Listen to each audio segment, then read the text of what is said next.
ಎಲ್ರಿಗೂ ನಮಸ್ಕಾರ ಪ್ರಿಯ ವೀಕ್ಷಕರೇ. ನಾನು ನಿಮ್ಮ ಕೃಪಾ. ಇವತ್ತು ಕುಲದೇವರ ವಿಚಾರವಾಗಿ ಕುಂಭಲಗ್ನದವರು ಯಾವ ದೇವರನ್ನ ಪೂಜೆ ಮಾಡ್ಕೊಳ್ಬೇಕು ಅಥವಾ ಕುಲದೇವರು ಗೊತ್ತಿಲ್ಲದೆ ಇರುವಂತಹ ಸಂದರ್ಭದಲ್ಲಿ ಅಂತ ಹೇಳ್ತೀನಿ ಪ್ರಿಯ ವೀಕ್ಷಕರೇ. ಕುಂಭ ಅಂತ ಹೇಳಿದಾಗ ಮಡಿಕೆ ಅಂತಾನೆ ನಾವು ಹೇಳ್ತೀವಿ, ಅಥವಾ ಒಂದು ಚೊಂಬು ಅಂತ ಹೇಳ್ತೀವಿ. ಅದರೊಳಗಡೆ ನೀರಿದೆಯಾ, ಹಾಲಿದೆಯಾ, ಏನಿದೆ ಅಂತಾನೆ ಗೊತ್ತಿರಲ್ಲ.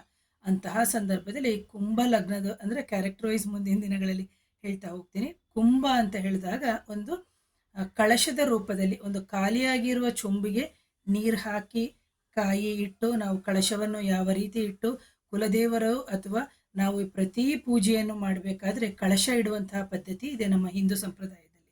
ಹಾಗಾಗಿ ನೀವು ಕುಂಭ ಲಗ್ನದವರು ಒಂದು ಕಳಶ ಇಟ್ಟು ಅದರಲ್ಲಿ ನೀರು ಹಾಕಿ ಕಾಯಿಯನ್ನು ಇಟ್ಟು ವಿಳ್ಯದೆಲೆ ಜೊತೆಗೆ ನೀವು ನಿತ್ಯವೂ ಅಂದರೆ ಮೈಲಿಗೆ ಆದ ಸಮಯದಲ್ಲಿ ಬೇಡ, ಆ ನಂತರ ದಿನಗಳಲ್ಲಿ ಬಾಕಿ 25 ದಿನ 24 ದಿನ ಏನಿದೆ ಅಂತಹದರಲ್ಲಿ ಹೆಂಗಸರು ಪೂಜೆ ಮಾಡ್ಕೊಂಡು ಬರೋದ್ರಿಂದ ಕುಂಭಲಗ್ನದವರಿಗೆ ಅಂದರೆ ಒಂದು ಜೀವತ್ವ, ಒಂದು ಜೀವ ಕಳೆ ಕೊಡುತ್ತೆ. ಯಾಕಂದ್ರೆ ನೋಡಿ, ಕಳಶ ಇಟ್ಟ ಮೇಲೆ ಅದನ್ನ ನೋಡೋ ರೀತಿನೇ ಬೇರೆ. ಒಂದು ಚೊಂಬು ಒಂದು ಕಾಯಿ ಪ್ರತ್ಯೇಕವಾಗಿದ್ದಾಗಲೇ ನಾವು ಅದನ್ನು ನೋಡೋ ರೀತಿನೇ ಬೇರೆ, ಅದು ಒಟ್ಟಿಗೆ ಇಟ್ಟಾಗ ಅದರ ರೂಪನೇ ಬೇರೆ. ಅಂದ್ರೆ ಅದು ಚೊಂಬು ಮೇಲೆ ಏನು ವಿಳ್ಯದೆಲೆ ಇಟ್ಟು ಕಾಯಿಯನ್ನು ಇಡೋದ್ರಿಂದ ಅದು ಒಂದು ಜೀವ ಕಳೆನೇ ಉಂಟಾಗುತ್ತೆ ಅಥವಾ ಅಮೃತ ಕಳೆನೇ ಉಂಟಾಗುತ್ತೆ.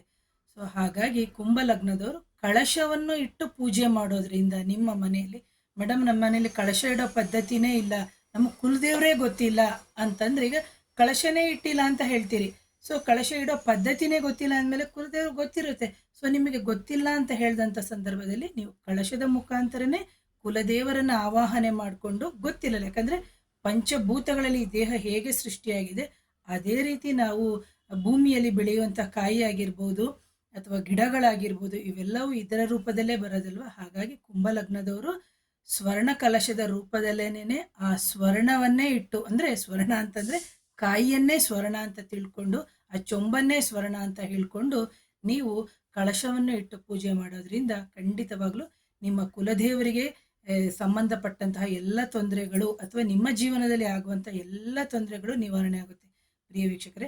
ಹಾಗಾಗಿ ಮೊದಲನೇ ಬಾರಿಗೆ ಯಾರಾದರೂ ನನ್ನ ಚಾನಲ್ನ ನೋಡ್ತಾ ಇದ್ದರೆ ದಯವಿಟ್ಟು ಚಾನಲ್ನ ಸಬ್ಸ್ಕ್ರೈಬ್ ಮಾಡಿ, ಲೈಕ್ ಮಾಡಿ, ಶೇರ್ ಮಾಡಿ, ಕಮೆಂಟ್ ಮಾಡಿ.